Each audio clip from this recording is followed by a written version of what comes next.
I'm excited about adding the acoustic imager to our PM program.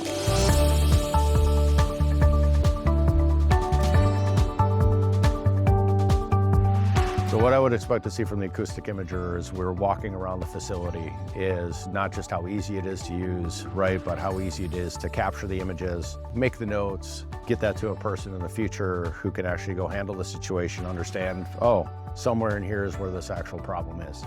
So when you take out all this noise, you wind up with the ability to really hone in on something. And the imager works at a great distance, so it's one of those things where as you get closer to it, you get to hone in on where it is, but it'll show you, even at a distance, where these leaks may be. I got my hands on the tool for quite some time.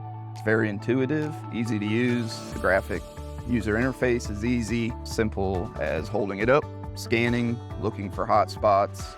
You see the decibels right on the screen. From there, it'll give you the cost associated with that leak and pinpoint right where the leak's at.